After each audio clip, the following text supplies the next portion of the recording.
तो good evening, लल्ला classes में आपका स्वागत है। हम अपनी जैसा कि हम अपनी बातें एक दो बता देना चाहते हैं। बताने के बाद हम क्लास को स्टार्ट करते हैं। सपना एक देखोगे मुश्किलें हज़ार आएंगी, कि सपना एक देखोगे मुश्किलें हज़ार आएंगी, लेकिन वो मंज़र बड़ा खूबसूरत होगा। लेकिन वो मंज़र बड़ा खूबसूरत होगा जब कामयाबी शोर मचाएगी। तो इसी बात को कह करके हम अपनी बात को समाप्त करते हैं और हम आ जाते हैं अपने टॉपिक पे, राज्यसभा। हमारा टॉपिक क्या है बाबू? राज्यसभा। हमारा टॉपिक जो होगा बाबू इस समय क्या होगा बाबू? राज्यसभा। ये लेक्चर नंबर मेरे ख्याल से लेक्चर नंबर 11 है पॉलिटी का। देखते हैं कि राज्यसभा में वर्तमान 245 सदस्य हैं। वर्तमान राज्यसभा में कितने सदस्य हैं बाबू? तो 245 हैं, जिसमें से 225 राज्य विधानसभाओं में हो गए हैं। 225 राज्य की विधानसभाओं से हैं। कितना बाबू? 225 राज्य की विधानसभाओं से हैं। ठीक है। अब 12 जो है राष्ट्रपति द्वारा मनोनीत होते हैं। राज्य की विधानसभाओं से 225 हैं और 12 राष्ट्रपति द्वारा मनोनीत होते हैं। ठीक है। राष्ट्रपति द्वारा कितने मनोनीत होते हैं? हमारा 12। तो 225 और प्लस 12। ठीक है। तो और 8 यूनियन टेरेटरीज से हैं। 8 कहाँ से बाबू? यूनियन टेरेटरीज से। ठीक है। तब मिला करके क्या बनते हैं बाबू? राज्यसभा। राज्यसभा में टोटल 225 राज्य की विधानसभाओं से हैं, 12 राष्ट्रपति द्वारा मनोनीत हैं और 8 यूनियन टेरेटरीज हैं। यूनियन टेरेटरीज में 3 जो है सदस्य दिल्ली से हैं, जम्मू कश्मीर से 4 सदस्य, पुदुचेरी से 1 सदस्य है। कोई दिक्कत नहीं होनी चाहिए। दिल्ली से कितने सदस्य होने चाहिए? 3, जम्मू कश्मीर से 4 और पुदुचेरी से कितना है बाबू? 1। आर्टिकल 249 के अनुसार संसद राष्ट्रीय हित में राज्य सूची पर विधि बना सकती है। ठीक है। तो ये तो इम्पोर्टेंट बात है कि संसद क्या हो करेगी? राष्ट्रीय हित में, किसके हित में बाबू? राष्ट्रीय हित में राज्य सूची पर विधि बना सकती है। ठीक है। किस पर? राज्य सूची विधि बना सकती है, बशर्ते राज्यसभा इसके लिए विशेष बहुमत से प्रस्ताव पारित करें तब। अच्छा, राज्यसभा इसके लिए विशेष बहुमत से प्रस्ताव पारित करेगा तब विशेष बहुमत से क्या होगा? उपस्थित एवं मत देने वाले सदस्यों के कम से कम 2/3 बहुमत से पारित हो। यानी जो बंदे उपस्थित हैं और जो मत देने वाले सदस्य हैं उसका कम से कम 2/3 बहुमत से पारित होगा, तब जाकर के जो है राष्ट्रीय हित में संसद जो है राज्य सूची के पर विधि बना सकता है। लेकिन राज्यसभा इसके लिए विशेष बहुमत से प्रस्ताव पारित करे तब। आगे बात आती है नंबर 3 की। नंबर 3 में क्या बातें कही गई है कि राज्यसभा अनुदान मांगों पर मतदान नहीं करती, जबकि वार्षिक वित्तीय विवरण पर चर्चा करती है। ठीक है बाबू। आरएस जो है अनुदान मांगों पर मतदान नहीं करती। यदि आप अनुदान मांगना है तो उस पर राज्यसभा मतदान नहीं करेगी। ग्रांट्स मांग रहे हो, अनुदान मांग रहे हो, तो राज्यसभा उस पर मतदान नहीं करती है, जबकि वार्षिक वित्तीय विवरण पर चर्चा करती है। वन बजट पर चर्चा करेगी, वार्षिक वित्तीय विवरण पर राज्यसभा चर्चा करेगी, लेकिन अनुदान मांगों पे कोई मतदान नहीं करती है।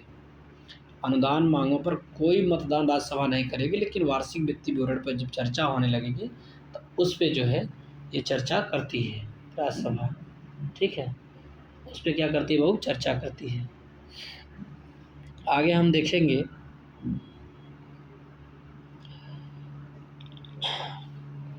आर्टिकल 352 के तहत आपात की उद्घोषणा का अनुसमर्थन दोनों सदनों द्वारा विशेष बहुमत से होगा, जिससे 1 माह के भीतर आवश्यक है। कहने का मतलब कि आर्टिकल 352 के अनुसार यदि आपात की उद्घोषणा हो रही है, किसकी बाबू? आपात की उद्घोषणा हो रही है, तो अनुसमर्थन जो होगा दोनों सदनों द्वारा होगा, विशेष बहुमत से होगा और दोनों सदन करेंगे और विशेष बहुमत से करेंगे इसे 1 माह के भीतर आवश्यक है। आगे हम देखेंगे राज्यसभा की एकांतिक शक्ति के अंतर्गत। अच्छा, राज्यसभा की एकांतिक शक्ति क्या है? तो आर्टिकल 312 के अनुसार नई अखिल भारतीय सेवाओं का सृजन करना। हाँ, तो नई अखिल भारतीय सेवाओं का सृजन कर सकता है राज्यसभा। आर्टिकल 312 के अनुसार एकांतिक शक्ति है उसकी, राज्यसभा की। राज्यसभा का सर्वप्रथम गठन हुआ था 3 अप्रैल 1952 को राज्यसभा बनाया जाता है। सर्वप्रथम राज्यसभा जो बनाया जाता है बाबू 3 अप्रैल 1952 को इसका गठन हो जाता है राज्यसभा का। अप्रैल का महीना है, 3 अप्रैल 1952 को। और राज्यसभा की पहली बैठक होती है 13 मई 1952 को पहली बैठक होती है। ठीक है, तो शुरू में जो राज्यसभा बनता है बाबू 3 अप्रैल 1952 को उसका गठन होता है। और 1 महीने को 10 दिन बाद जो है 13 मई को 1952 को ही पहली बैठक हो जाती है। ठीक है, कार्य संचालन एवं विधायी प्रक्रिया के बारे में हमें अब देखना है कि कार्य संचालन और विधायी प्रक्रिया क्या होती है।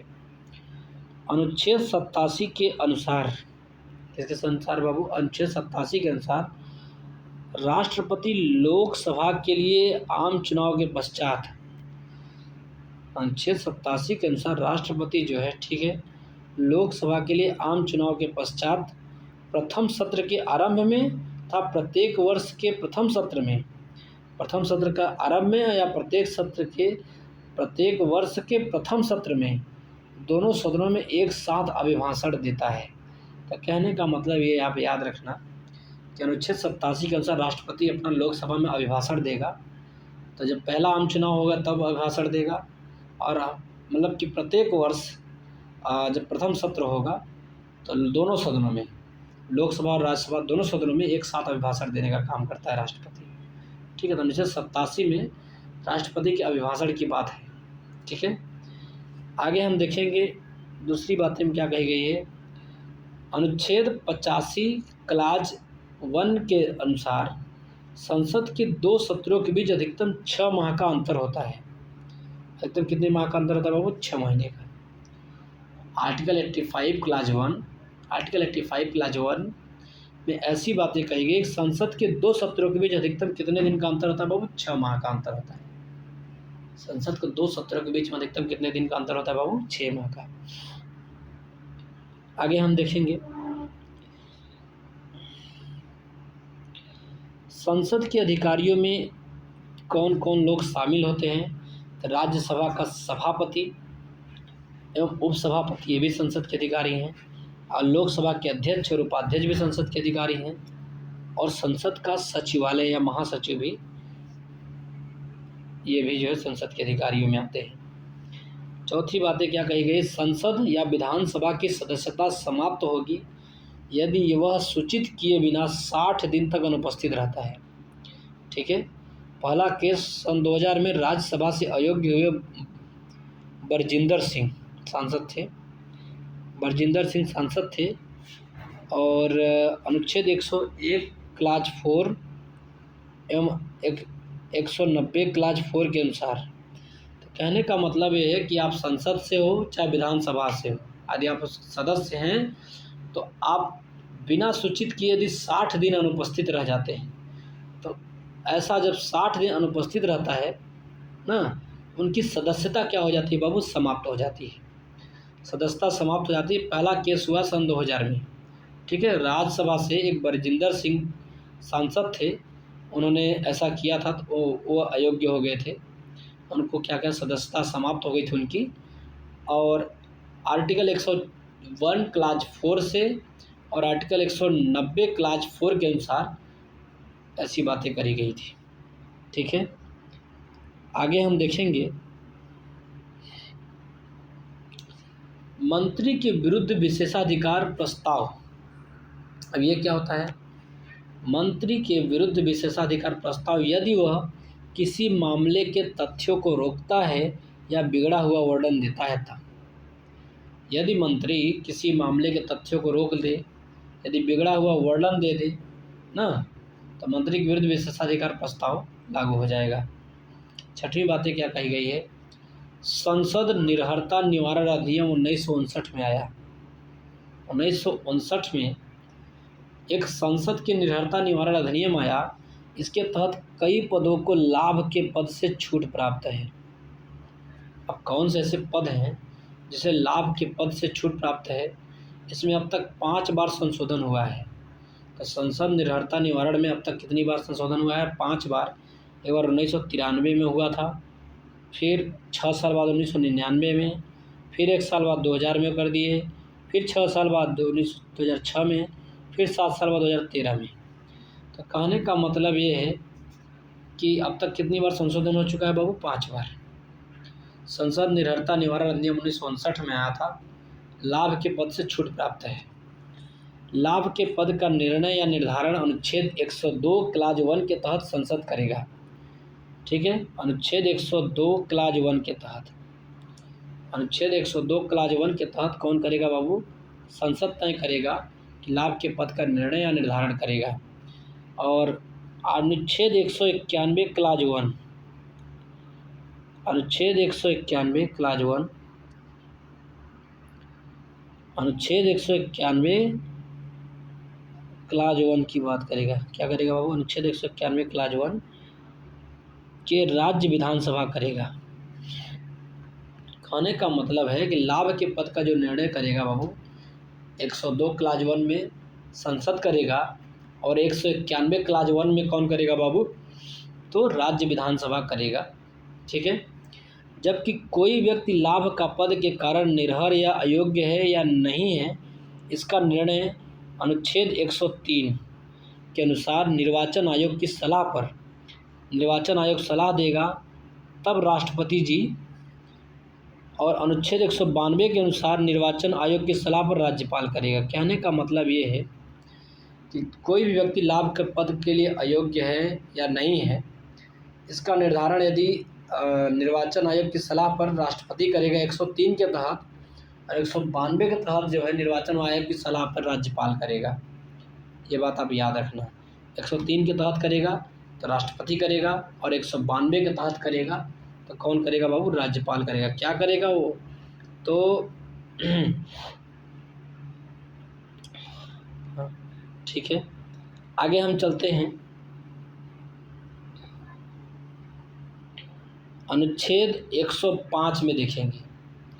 अनुच्छेद 105 में संसद के दोनों सदनों के सदस्यों और समितियों की शक्तियों, विशेषाधिकारों तथा उन्मुक्तियों को निर्धारित करता है।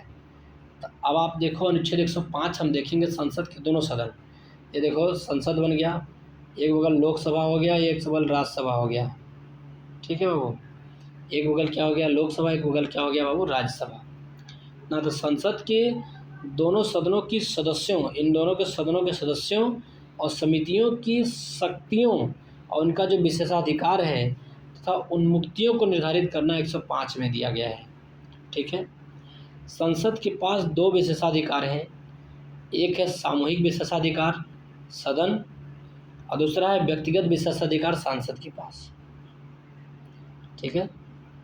सामूहिक विशेषाधिकार सदन के पास होता है और व्यक्तिगत विशेषाधिकार सांसद के पास होता है। ये बात याद रखना।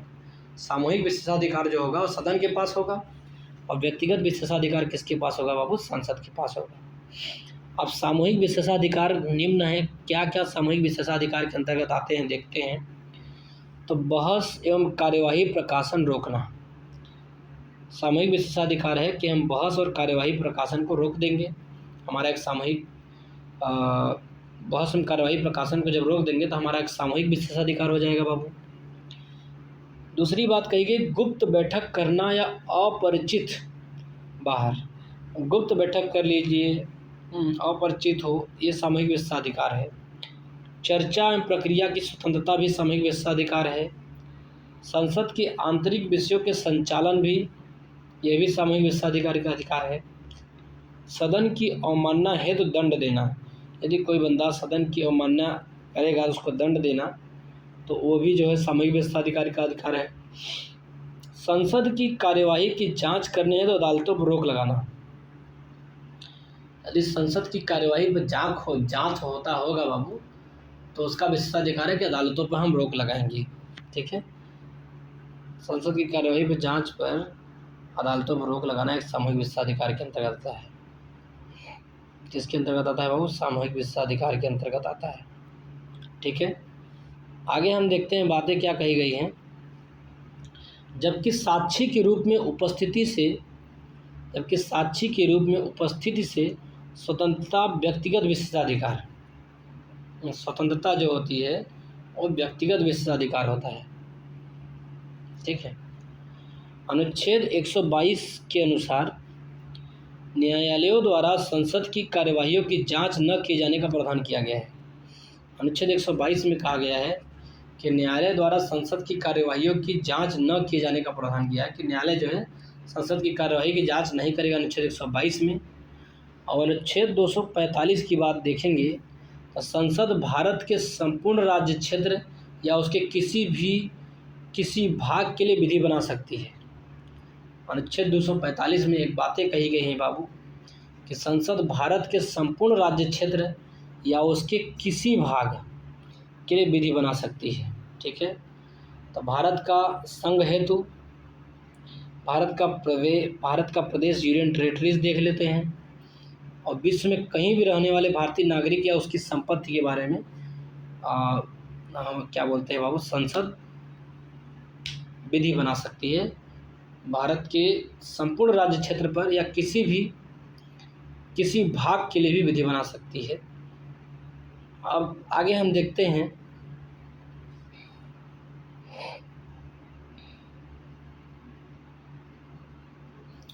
आगे जो बातें कही गई है बाबू कि संसद द्वारा राज्य सूची पर कानून। तो आर्टिकल 249 में राष्ट्रहित पर राज्यसभा से 2/3 बहुमत ना, राज्यसभा से बहुमत होना चाहिए 2/3 की, तब जाकर के संसद राज्य सूची पर कानून बना सकती है, नहीं तो नहीं बना सकती। और अनुच्छेद 250 में आपातकाल से संबंधित है। अनुच्छेद 250 आपातकाल से संबंधित है। आपातकाल में अच्छा एक भी हाँ, अनुच्छेद 249 ठीक है, 250 आपातकाल में। अनुच्छेद 252 की बात करेंगे तो 2 या अधिक राज्यों की सहमति पर। ठीक है, अनुच्छेद 252 में क्या कहा गया है कि 2 या अधिक राज्यों की सहमति पर ठीक है, जो है 2 या अधिक राज्यों की सहमति पर राज्य सूची पर संसद कानून बनाएगी।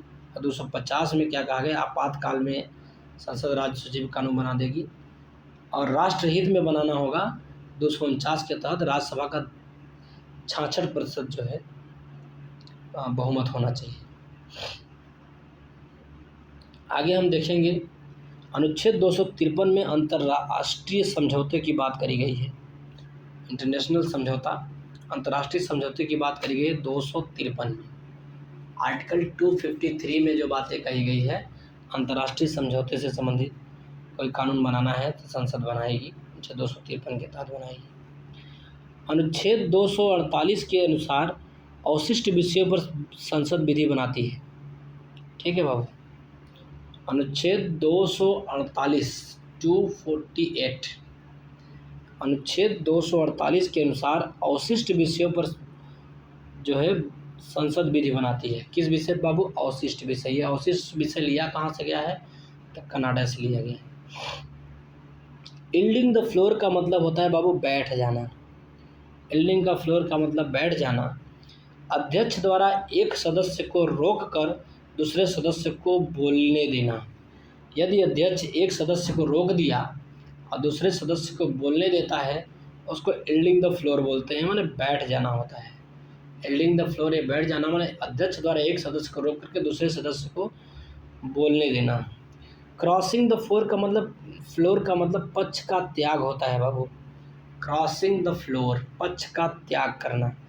जिस दल से चुन कर आए उसका त्याग कर दूसरे दल में शामिल हो जाना, तो क्रॉसिंग द फ्लोर। आप फ्लोर को क्रॉस कर लिए, जिस पक्ष से आप आए हो उसको त्याग करके दूसरे पक्ष जा रहे हो। ठीक है,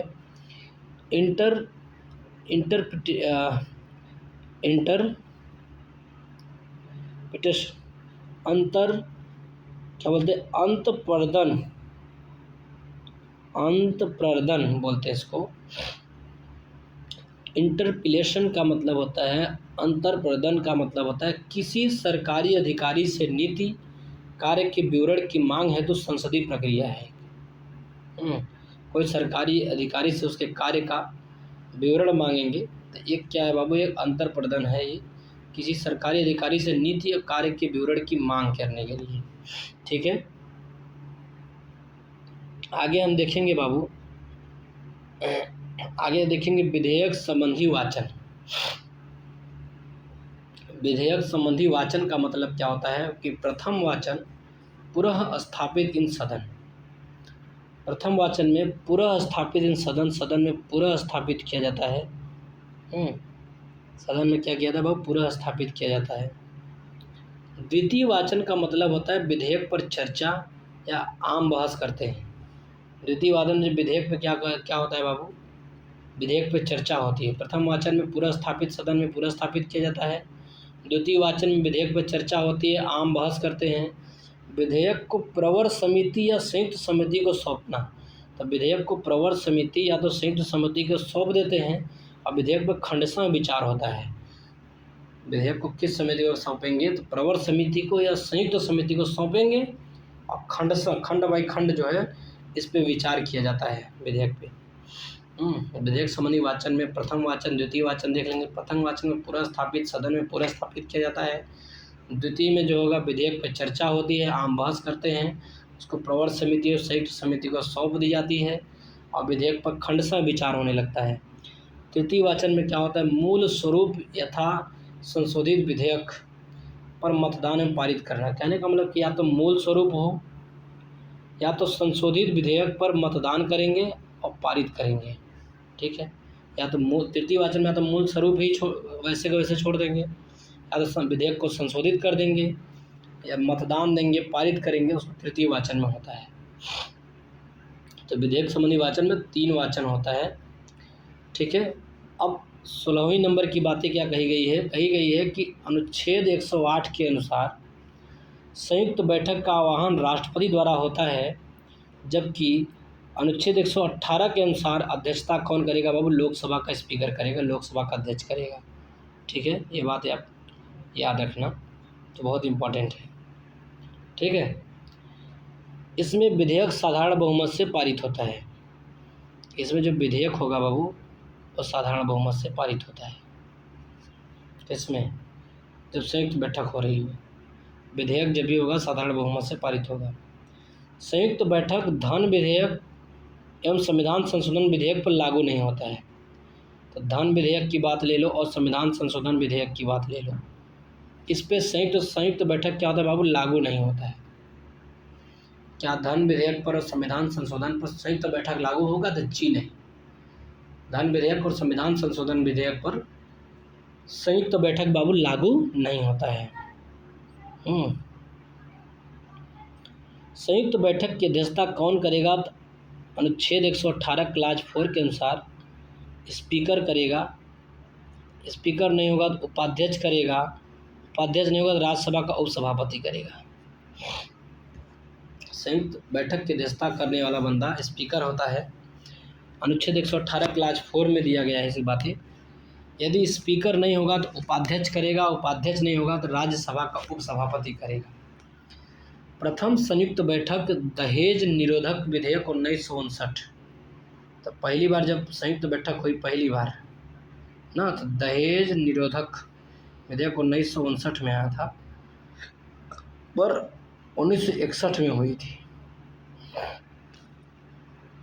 तो दहेज निरोधक विधेयक आया था 1959 में और बैठक कब हुई थी, 1961 में, 2 साल बाद हुई थी। पहली बार संयुक्त बैठक हुआ था। दूसरी संयुक्त बैठक जो है बैंकिंग सेवा से संबंधित है। दहेज कहाँ से दिया जाएगा बाबू, बैंक से पैसा निकालेंगे तब ना।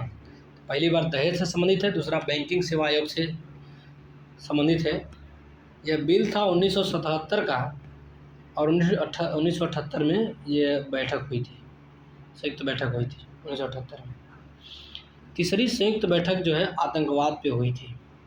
जब बैंक सेवा लूटेगा कौन, आतंकवाद लूट लेगा, आतंकवाद पे हुई थी और निरोधक बिल 2000 पर और 2000 में आया था निरोधक बिल, और 2000 में ही तीसरी बैठक भी हो गई थी। तो आप संयुक्त बैठक पे 3 बार बैठक हो गई। अब उस पे आपने क्या क्या देख लिया, एक बार 1959 में दहेज निरोधक पे देख लिया, 1961 में बैठक हुई थी। दूसरी बार संयुक्त बैठक हुई बैंकिंग सेवा आयोग से 1977 से, बिल आया तो 1978 में बैठक हुई। और तीसरी जो है बैठक आतंकवाद से संबंधित है, 2000 में ही बिल आया और 2000 में ही वो बैठक हो गई।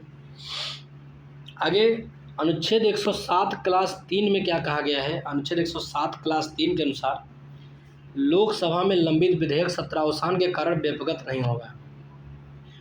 अनुच्छेद 107 के अनुसार कहा गया है कि लोकसभा में यदि कोई विधेयक लंबित है ना, तो सत्रावसान के कारण व्यपगत नहीं होगा, समाप्त नहीं होगा। लोकसभा में लंबित विधेयक सत्रावसान के कारण व्यपगत नहीं होगा। जबकि लोकसभा के विघटन पर, लोकसभा के विघटन पर लोकसभा में लंबित विधेयक या लोकसभा से पारित है तथा राज्यसभा में लंबित है तो विधेयक व्यपगत हो जाएगा। जब लोकसभा ही समाप्त हो गया तो लोकसभा में जो लंबित विधेयक होगा वो भी समाप्त हो जाएगा। लोकसभा से पारित हो और राज्यसभा में लंबित विधेयक हो वो भी समाप्त हो जाएगा। ठीक है बाबू, अब थोड़ा सा आगे देखते हैं। विधि कानून के प्राधिकार के बिना न तो कोई कर लगाया जा सकता है और न ही एकत्रित किया जा सकता। अनुच्छेद 265 में कहा गया है, अनुच्छेद 265 में कहा गया है कि विधि या कानून के प्राधिकार के बिना न तो कोई कर लगाया जा सकता है बाबू और न ही एकत्रित किया जा सकता है। ठीक है, अनुच्छेद 265 में बातें कही गई है। अनुच्छेद 266 में कहा गया है कि भारत एवं राज्य की संचित निधियां होगी, भारत की भी या तो राज्य की भी संचित निधियां होगी, अनुच्छेद 266 में कही गई है। अनुच्छेद 266 के अनुसार भारत की संचित निधि पर संसद का नियंत्रण होता है। इसमें धन निकालने हेतु संसद में अनुच्छेद 114 के तहत विनियोग अधिनियम पारित कराना अनिवार्य है। ठीक है, कहने का मतलब कि 266 से भारत की संचित निधि से यदि जो भी बंदा पैसा निकालना चाहता है, संसद का नियंत्रण होता है भारत की संचित निधि पर। तो यहाँ से यदि धन निकालना है तो हम क्या करेंगे बाबू, आर्टिकल 114 के तहत विनियोग अधिनियम पारित कराना अनिवार्य है। संसद में विनियोग अधिनियम पारित कराइए, तब जाकर के आप संचित निधि से पैसे निकाल सकते हैं। अब 21 नंबर की बातें क्या कहा, 21 नंबर में क्या कहा गया है कि अनुच्छेद 112 क्लास 3, अनुच्छेद 112 क्लास 3 के अनुसार भारत की संचित निधि पर भारित व्यय। अब कौन सा जो खर्च होगा भारत की संचित निधि पर भारित होगा? आर्टिकल 112 क्लास 3, आर्टिकल 112 क्लास 3 में कहा गया है कि भारत की संचित निधि पर कौन कौन से व्यय भारित होते हैं, खर्च जो होते हैं। तो राष्ट्रपति के वेतन और भत्ते जो है भारत की संचित निधि से ही मिलता है। ठीक है, आगे है राज्यसभा के सभापति को संचित निधि से पैसा मिलता है, राज्यसभा के उपसभापति को भी संचित निधि से पैसा मिलता है, लोकसभा के अध्यक्ष को भी संचित निधि से पैसा मिलेगा, उपाध्यक्ष को भी वेतन भत्ता जो भी मिलेगा और किसको मिलेगा? संचित निधि से ही मिलेगा। ठीक है, राज्यसभा के सभापति उपसभापति, लोकसभा के अध्यक्ष उपाध्यक्ष को वेतन भत्ते जो मिलेंगे और राष्ट्रपति के जो वेतन भत्ते मिलेंगे वो संचित निधि पर ही भारित होते हैं। भारत सरकार के ऋण भार, भारत सरकार के जो ऋण भार होते हैं वो भी संचित निधि पर ही भारित होते हैं। सुप्रीम कोर्ट के न्यायालय के वेतन, सुप्रीम कोर्ट के न्यायाधीश के वेतन भत्ते, पेंशन और हाई कोर्ट के न्यायाधीशों के पेंशन, यह भी जो है भारत की संचित निधि पर ही भारित होता है। सुप्रीम कोर्ट के न्यायाधीश का वेतन भत्ता जो मिलेगा, पेंशन मिलेगा, और हाई कोर्ट के न्यायाधीशों की पेंशन वेतन भत्ता जो मिलेंगे वो किस पर आधारित होगा बाबू? तो वह किस पर आधारित होगा? तो भारत की संचित निधि पर आधारित होता है। ठीक है, आगे आता है कैग के वेतन भत्ते पेंशन भी संचित निधि पर है, और यूपीएससी के अध्यक्ष ले लो एवं सदस्यों के वेतन भत्ते भी संचित निधि पर आधारित होते हैं। कैग और यूपीएससी के अध्यक्ष सदस्य ये सब को भी वेतन भत्ते पेंशन भी जो है भारत की संचित निधि पर आधारित होता है। ठीक है, आगे क्या कह रहा है, अनुच्छेद 267 के अनुसार आकस्मिकता निधि की स्थापना का प्रावधान है, ठीक है, ये राष्ट्रपति के नियंत्रणाधीन होती है। अब देखो, आकस्मिक निधि किसके अधीन नियंत्रण में होती है, वो राष्ट्रपति के नियंत्रण के अधीन होती है। और संचित निधि किसके नियंत्रण में होती है, तो संसद के नियंत्रण में होती है। लेकिन आकस्मिकता निधि जो होगी राष्ट्रपति के नियंत्रणाधीन होती है। आकस्मिकता निधि का व्यय जो होगा संसदीय स्वीकृति से पूर्व किया जाता है। कहने का मतलब है कि इसका व्यय मतलब आकस्मिक निधि का जो व्यय होता है, खर्च होता है, संसदीय स्वीकृति से पूर्व किया जाता है। उससे पहले ही इसका व्यय खर्च किया जाता है, आकस्मिक निधि का उससे पहले ही खर्च किया जाता है। अब आता है बजट। अनुच्छेद 112 में तैयार करने की जिम्मेदारी आर्थिक कार्य विभाग वित्त मंत्रालय की होती है। बजट तैयार करने की जो जिम्मेदारी होती है आर्थिक कार्य विभाग को और वित्त मंत्रालय की होती है अनुच्छेद 112 में। अनुच्छेद कहाँ पे होती है बाबू, 112 में होती है, ठीक है। अब देखो ये क्लास हम यहीं पे समाप्त करते हैं। आप इसको लाइक करिए, सब्सक्राइब करिए, कमेंट करिए, मस्त रहिए, स्वस्थ रहिए।